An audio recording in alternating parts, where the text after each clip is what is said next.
Assalamualaikum warahmatullahi wabarakatuh. Pada pelajaran Budaya Melayu Riau minggu ini kita akan memasuki bab baru, yaitu bab 4 dengan judul Perjuangan Rakyat Riau pada Masa Kolonial. Adapun materi pokok pada pertemuan kali ini yaitu Riau menyerang Portugis. Langsung saja kita masuk ke pembahasan tentang Riau menyerang Portugis. Jadi pada zaman kerajaan atau kesultanan, Riau ini termasuk ke wilayah Kesultanan Melaka.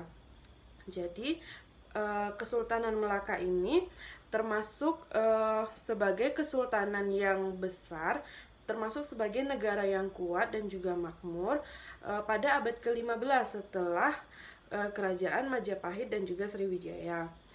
Jadi yang membuat Kesultanan Melaka ini menjadi negara yang kuat dan juga makmur karena letak geografis dan juga kecakapan orang-orang Melaka ini dalam mengelola sumber daya alamnya. Jadi di daerah Melaka ini memiliki banyak sumber daya alam dan orang-orangnya sangat pandai dalam mengolah sumber daya alam tersebut, sehingga membuat Kesultanan Melaka ini menjadi suatu negara yang makmur dan juga kuat. Baiklah, karena kebesaran dan juga sebagai negara yang kuat, kabar ini tersiar hingga ke benua Eropa. Jadi terdengar pula sampai ke telinga orang-orang Portugis. Jadi pada tahun 1509, Portugis di bawah pemerintahan Alexander VI berangkat menuju Malaka.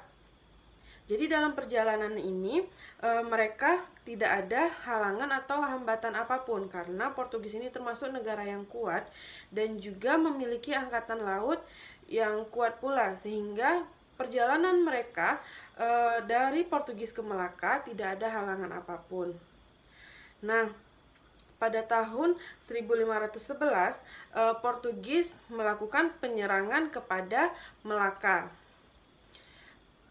Alasan orang Portugis ini datang ke Melaka bukan suatu kebetulan, melainkan sudah direncanakan oleh orang-orang Portugis untuk memperebutkan Kesultanan Melaka dan juga memperebutkan kawasan Asia Tenggara, karena di kawasan Asia Tenggara ini memiliki sumber daya alam yang banyak, terutama memiliki rempah-rempah yang banyak, sehingga orang-orang Portugis ini tergiur untuk mengambil rempah-rempah dan juga menguasai kawasan Asia Tenggara tersebut. Hal inilah yang membuat Nusantara ataupun Indonesia masuk ke masa kolonial. Jadi Portugis inilah yang pertama kali datang ke Indonesia sebagai penjajah negara Indonesia. Selanjutnya, penyerangan yang dilakukan Portugis itu ternyata berhasil. Jadi walaupun Malaka sudah jatuh ke tangan Portugis, akan tetapi orang-orang Portugis ini tidak bisa leluasa menguasai seluruh wilayah Kesultanan Melaka.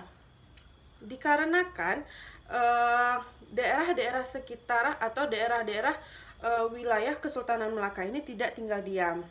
Selanjutnya, Sultan Mahmud yang sebagai pemimpin Kesultanan Melaka berpindah dari Malaka menuju Bintan dan juga Kampar, sambil terus menggelorakan semangat rakyatnya untuk mempertahankan bangsanya sendiri.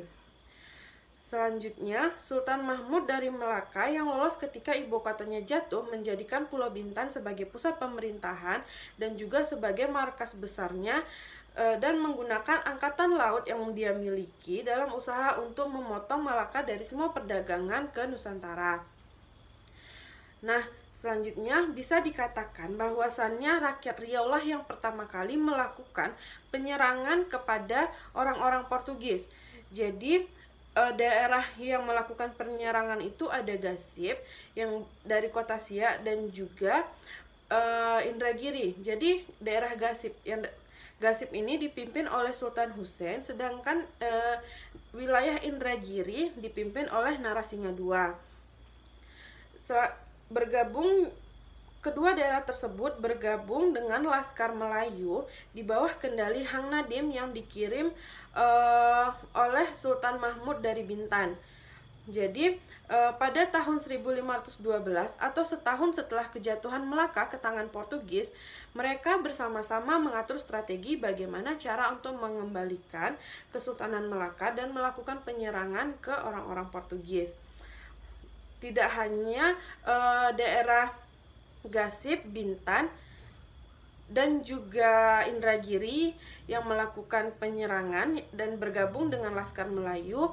Beberapa bulan kemudian, Bukit Batu dan juga Senggoro dari Kabupaten Bengkalis ikut bergabung untuk mempertahankan bangsa.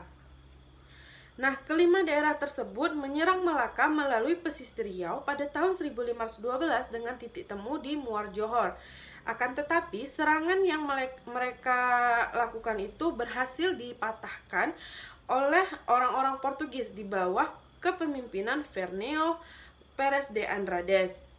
Malahan bangsa asing itu berkesempatan atau ingin melakukan perjalanan menuju daerah Riau, namun dihadang oleh Laskar Melayu atau pejuang-pejuang Melayu, sehingga Portugis gagal untuk sampai ke Riau. Jadi orang Portugis tersebut kembali ke Melaka dengan tangan kosong. Sebaliknya, pasukan dari berbagai tempat di Riau pesisir melanjutkan serangan pada tahun 1516 atau 4 tahun setelah serangan pertama tadi yang juga berakhir dengan kegagalan. Jadi pada tahun 1516 ini rakyat Riau melakukan serangan yang kedua, akan tetapi serangan kedua ini bernasib sama dengan serangan yang pertama, yaitu berakhir dengan kegagalan. Nah, sekitar 4 tahun setelah serangan kedua, dari Riau muncul lagi serangan terhadap Portugis di Malaka pada tahun 1520. Nah, pemimpin penyerangan ketiga ini dilakukan oleh Narasingha II untuk mengusir Portugis.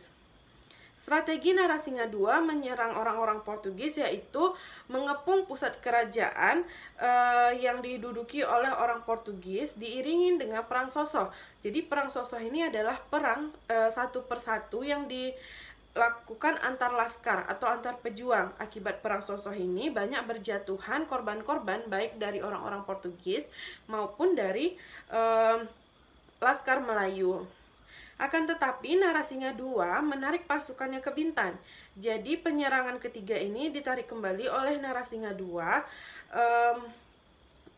menarik Laskar Melayu itu ke daerah Bintan, karena akibat pengepungan yang mereka lakukan itu, saudara-saudara atau rakyat-rakyat Melayu di Melaka mengalami kelaparan karena barang makanan dari luar Melaka itu tidak bisa masuk. Hal ini yang membuat rakyat-rakyat Melayu kelaparan di daerah Melaka. Selanjutnya Narasingha II berancang-ancang atau kembali mengatur strategi untuk menyerang Melaka dari Bintan. Meskipun tidak langsung, Narasingha II ini senantiasa mengirimkan pasukannya untuk memperkuat Laskar Melayu di Bintan. Nah, selanjutnya penyerangan keempat dilaksanakan pada tahun 1527. Narasingha II juga yang memimpin pasukan untuk mengulangi penyerangan Portugis di Malaka. Tetapi di tengah jalan ia mendapatkan kabar bahwasannya Bintan juga berhasil direbut oleh orang Portugis.